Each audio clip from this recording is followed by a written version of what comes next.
So, a long time ago, a man by the name of Kirk McCullough requested we do a min-maxing for fun and profit optimizing initiative.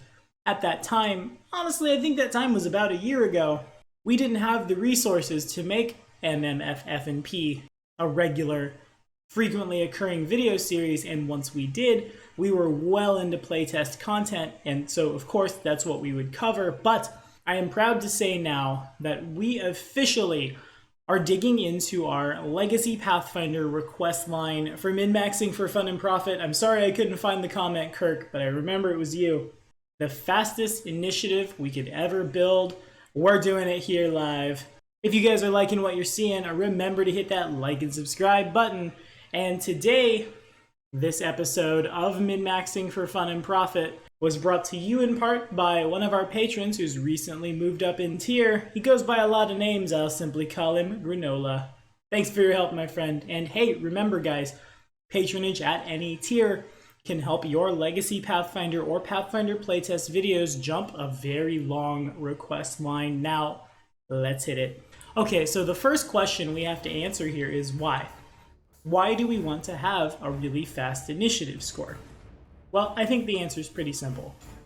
Initiative is what determines the order that us, our friends, and our enemies take our turns in combat. Initiative sets the tone for the battle. For example, if you walk into an ambush and are surprised in the surprise round, and then when initiative is rolled, that army of ninjas is all outrunning the barbarians, well, the party's healer character, as much as you guys know that I don't really care about those, is spending time not buffing the party, not casting valuable control magic. No, instead, we're removing debuffs, which puts us a turn behind in terms of doing what we do best to win encounters. This character aims to be first at all times in initiative in such a way that when we hit the ground, we've hit the ground running.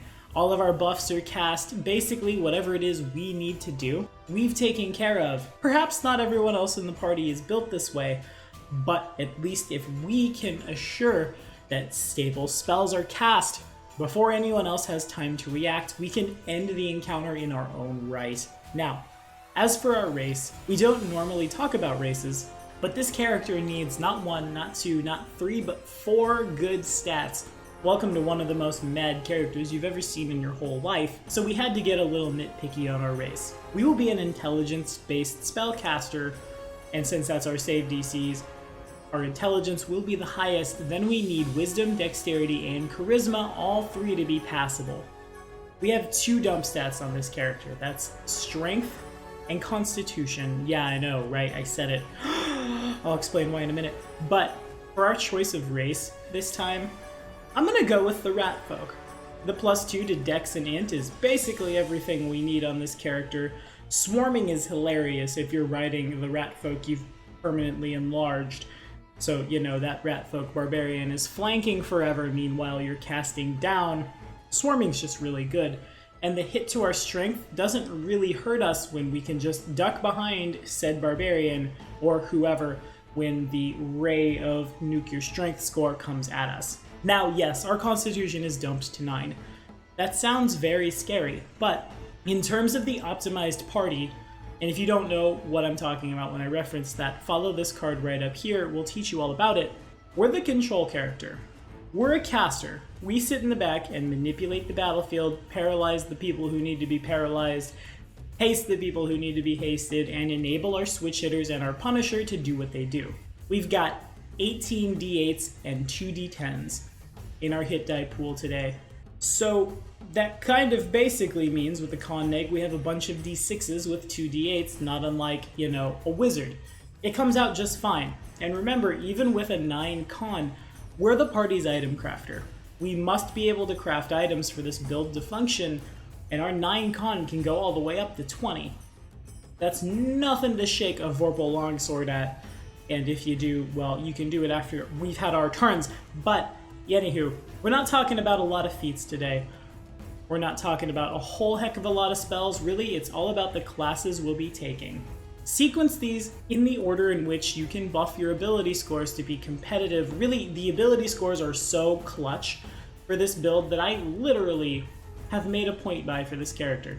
We'll be starting with a strength score of 5, a dexterity of 15, a constitution of 9, intelligence of 20, wisdom at 15, charisma at 13. For the majority of our levels, 16 of the 20, we will be playing a Magus archetype that I love so much in a role that seems almost nonsensical for it, the Kensei. Yes, this will allow us to get eventually all of our intelligence to AC. Yes, we get free weapon focus. Yes, we get a lot of good martial shenanigans, and truly, in addition to being one of the control casters, we also can function as the switch hitter because we will be martial capable. But we're mostly here for the level 7 class ability Iaijutsu. At 7th level, a Kensei applies his intelligence modifier as well as his dexterity modifier on initiative rolls. A Kensei may make attacks of opportunity when flat-footed, may draw their favored weapon as a free action, but basically the goal here is to get as many ability scores as we can dumped into that initiative section, because as you guys know if you've been watching our legacy videos, truly, that's how to do it.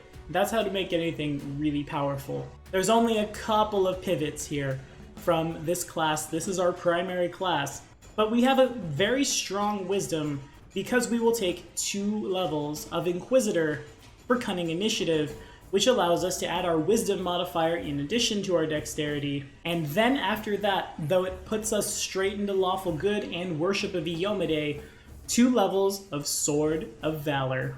We'll lose Divine Grace. We won't get Charisma to saves on this build. Again, really, if we're in the back row, that shouldn't hurt us as much. Frankly, in my experience, because World of Warcraft has taught us so much, when you use this party, oftentimes NPCs, GMs, players, what have you, will target the quote-unquote tank, our Punisher, just way before they're thinking about us. And again, if we're going first, they maybe never even got the chance. At 2nd level, with First into Battle, a Sword of Valor can spend 1 use of Smite Evil or Lay on Hands to act in the surprise round even if surprised. And when we roll initiative, we gain a bonus to the check equal to our Charisma bonus. Yeah, okay, that's 4 stats. That's a solid 2/3 of our ability score getting dumped straight into our ability to go before the bad guy does. And I'm saying bad guy this time, I guess I mean it, because we're very, very for Iyomide in this character. It's not a bad thing. Now, there's a couple other things we'll talk about here in terms of our feats and traits and stuff. Of course, the item crafting feats and the spellcraft skill, if you have the downtime, are essential for you. They're essential for the party. They're essential for everyone. And it behooves you, the intelligence-based caster with a spellbook, to make sure you have the ability to churn those out. But the only feat we're really talking about today is improved initiative for that sweet, sweet +4. Not as sweet as everything else, I guess, but you get the idea. The reactionary trait, staple trait for everyone, is a +2 to initiative. We'll combo that with Magical Knack, choosing the Magus to keep our spell DCs somewhat on par.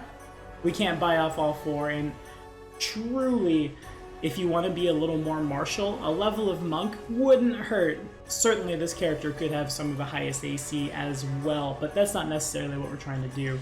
Another one of the shiny bits about playing a Magus is, in fact, we do get a familiar. There's about 1 million of them that grant a bonus to our initiative, but be sure to take the familiar Magus Arcana. We're looking at the Arctic Hare, Compsognathus, Dodo. Yeah, the Dodo gives you a +4 to initiative. Jerboa, Rabbit, Ranfurnicus, and Greensting Scorpion, all of which are granting a +4 to initiative. Now, I'm sure there's other magic items and things that can help us go even faster than we are, but truly, we don't even need them. Even in a lower point buy, we're still just outracing everything. And remember, even if you are playing in a 15-point buy and we started with a charisma score of 7, our magic items can raise that up to where it's quite a bit more playable. Anyway, with that base 20 intelligence, investing all 5 levels worth of ability score adjustments into said intelligence, our tome of clear thought,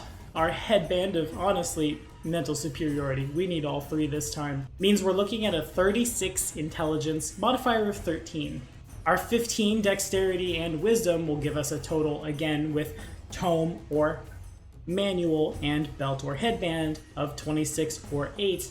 Our 13 charisma ends up at 24 or 7 in terms of, ability score or modifier. Take all of those, take all 4 of those, add them up, add our, we'll say, Arctic Hare familiar, improved initiative, and reactionary. We have an initiative of 46. Yeah, that's nuts. You want to know how nuts that is? Check this out. The closest thing in the bestiary that doesn't have some kind of initiative altering shenanigans, and truly there is stuff that does, and we could have done like Diviner Wizard or Soha Monk to do half our level 2 initiative, then have a capstone of natural 20, but that feels cheesy, right? The closest thing to us is Baphomet, a demon lord, at 33. After that, it's Karada, the Imperial Lord, in his own realm at 32. The Imperial Lord, Black Butterfly at 29. The Great Old One, Tawil at Umir at 27, with Hastur right behind him at 26. Mammon and Arshay, again in their realms, 26. We beat a 33 by 13. That's a Demon Lord. We have to roll really bad, and the Demon Lord has to roll really well on initiative to have beat us, to say nothing at all of that Demon Lord's minions, who we almost certainly will go out in front of, especially because we can act in the surprise round. I'll spend my 1 Smite of Evil per day if that means I can use the, honestly, very robust Magus spell list. It's not just Shocking Grasp. It turns out to get the party buffed out and ready to go before anyone has time to react. Carry around a quickened Metamagic Rod, have a quickened haste, and then Wall of Iron around all of the people who you don't want to hurt the party, and suddenly maybe that encounter is shut off before it even began. To say nothing of something like Greater Dispel Magic before anyone has moved, Slow before anyone's moved, Mass Bear's Endurance. Did we forget our Con Belt? No worries. Is it going real bad? Is there no way we're gonna survive? We went first, grab everyone, cast Teleport, goodbye, and then maybe have like a quick and hold person out in front as just kind of like a quick haha, and then off we go away. Seriously, this is one of the most powerful characters I think I've ever built. It's also very versatile. Again, it could be the switch hitter running up when you're flat-footed, quick and hold person, throat slicer to coup de grace. It can stay in the back and haste the party. It can do both. It's scary, powerful, and really, it's an old adage. We all know it if we've read the Treant Monk guide, but if the wizard hastes the party and the party's barbarians get that extra attack which kills the boss, did the barbarians kill it? Or did we? Yeah, food for thought. What do you guys think though? Would you play this? Have you ever played anything this fast? Let me know in the comments below, and again, thank you guys so much for watching and for supporting the channel. Next week, we're going to look at some staple spells in the Pathfinder playtest, I think. See what staple spells have kept up, see what's bad now. Truly, we'll work to define what staple spells are in the Pathfinder playtest. I'll see you then, guys.